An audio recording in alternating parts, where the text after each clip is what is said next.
بسم اللہ الرحمن الرحیم۔ درس حدیث سبق نمبر 26۔ نماز با جماعت کی فضیلت اور برکت۔ حضرت عبداللہ ابن عمر رضی اللہ تعالیٰ عنہ سے روایت ہے کہ رسول اللہ صلی اللہ علیہ وسلم نے فرمایا کہ با جماعت نماز پڑھنا اکیلے نماز پڑھنے کے مقابلے میں 27 درجہ زیادہ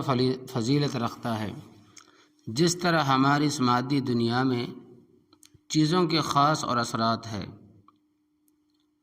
خاص اور اثرات میں درجہ اور نمبروں کا فرق ہوتا ہے، اور اس کی بنا پر ان چیزوں کی افادیت اور قدر و قیمت میں بھی فرق ہو جاتا ہے۔ اسی طرح ہمارے اعمال میں بھی درجہ اور نمبروں کا فرق ہوتا ہے، اور اس کا صحیح اور تفصیلی علم بس اللہ تبارک و تعالیٰ ہی کو ہے۔ رسول اللہ صلی اللہ علیہ وسلم جب کسی عمل کے متعلق یہ فرماتے ہیں کہ یہ فلاں عمل کے مقابلے میں اتنے درجہ افضل ہے،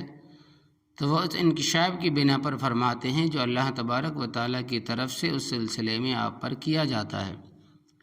پس رسول اللہ صلی اللہ علیہ وسلم کا ارشاد کہ نماز با جماعت کی فضیلت اکیلے نماز پڑھنے کے مقابلے میں 27 درجہ زیادہ ہے، اور اس کا ثواب 27 گنا زیادہ ملنے والا ہے، وہ حقیقت ہے جو اللہ تبارک و تعالیٰ نے آپ پر منکشف فرمائی اور آپ نے اہل ایمان کو بتلائی۔ اب صاحب ایمان کا مقام یہ ہے کہ وہ اس پر دل سے یقین کرتے ہوئے ہر وقت کی نماز جماعت ہی سے پڑھنے کا اہتمام کرے۔ نماز صرف ایک عبادتی فریضہ ہی نہیں بلکہ وہ ایمان کی نشانی اور اسلام کا شعار بھی ہے، اور اس کا ادا کرنا اسلام کا ثبوت اور اس کا چھوڑنا دین سے بے پرواہی اور اللہ اور رسول اللہ صلی اللہ علیہ وسلم سے بے تعلقی کی علامت ہے۔ اس لیے ضروری تھا کہ نماز کی ادائیگی کا کوئی ایسا بندوبست ہو جو ہر شخص اس فریضے کو اعلانیہ سب کے سامنے ادا کرے۔ تو اس کے لیے اللہ تبارک و تعالیٰ کی ہدایت سے رسول اللہ صلی اللہ علیہ وسلم نے نماز با جماعت کا نظام قائم فرمایا، اور ہر مسلمان کے لیے جو بیمار یا کسی دوسری وجہ سے معذور نہ ہو، جماعت سے نماز ادا کرنا لازمی قرار دیا۔ اس نظام جماعت کا خاص راز اور اس کی خاص حکمت یہی ہے کہ اس کے ذریعہ افراد امت کا روزانہ بلکہ ہر روز 5 مرتبہ احتساب ہو جاتا ہے۔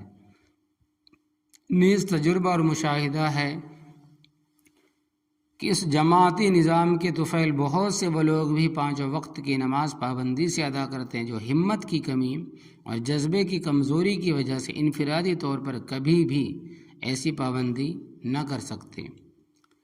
علاوہ ازیں با جماعت کا نماز کا یہ نظام بجائے خود افراد و امت کے دینی تعلیم و تربیت کا ایک اور دوسرے کے حوالے سے باخبری کا ایسا غیر رسمی اور بے تکلف انتظام بھی ہے جس کا بدل سوچا بھی نہیں جا سکتا۔ نیز نماز با جماعت کی وجہ سے مسجد میں عبادت و عنابت اور توجہ اللہ و دعوت و صالحہ کی جو فضا قائم ہوتی ہے، اور زندہ قلوب پر اور زندہ دل پر اس کے جو اثرات پڑتے ہیں، اور اللہ تبارک و تعالیٰ کی طرف سے اس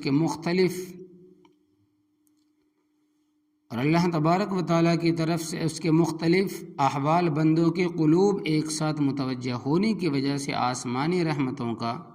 جو نزول ہوتا ہے، اور جماعت میں اللہ تبارک و تعالیٰ کے مقرب فرشتوں کی شرکت کی وجہ سے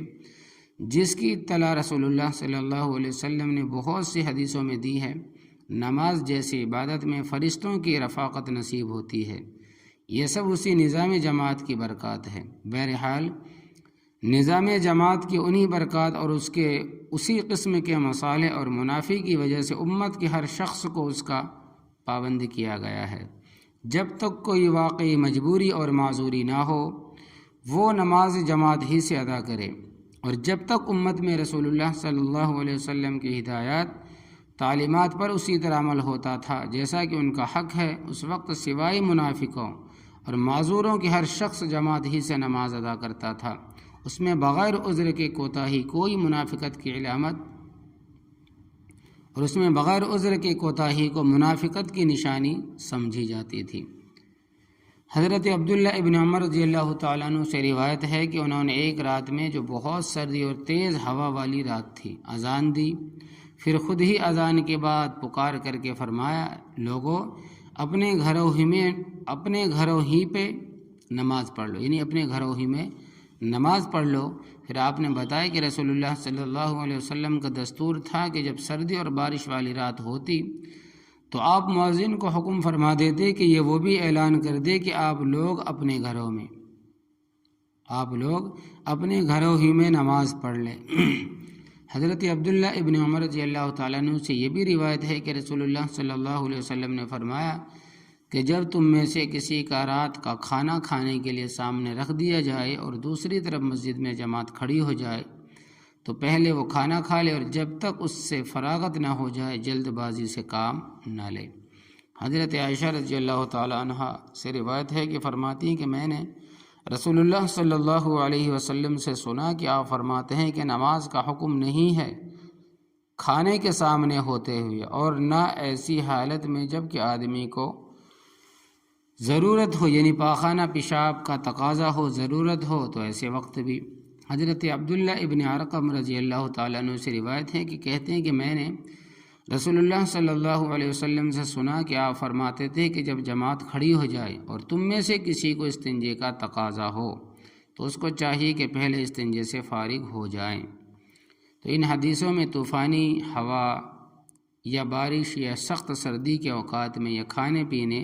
اور پیشاب پاخانے کی تقاضے کی حالت میں جماعت سے غیر حاضری اور اکیلے ہی نماز پڑھنے کی جو اجازت دی گئی ہے اس واضح مثال ہے کہ شریعت میں انسانوں کو حقیقی مشکلوں اور مجبوریوں کا کتنا لحاظ کیا گیا ہے، اور اس سے نماز کے خشوع و خضوع کی اہمیت کا بھی بخوبی اندازہ ہوتا ہے۔ تو یہ حدیثیں ہیں، یہ وہ درس ہے۔ تو یا اللہ ہم سب کو نبی کریم صلی اللہ علیہ وسلم کی سچی محبت عطا فرمائیے، اور ہمیں اپنے بچوں کو بھی آپ صلی اللہ علیہ وسلم کی محبت اور اس کے تقاضے سکھانے کی توفیق نصیب فرمائیے۔ یا اللہ ہم سب کو اپنے عقائد، عبادات، معاملات، معاشرت اور اخلاق میں علماء حق کی تعلیمات کے مطابق درست کرنے کی فکر نصیب فرمائیے، آمین یا رب العالمین۔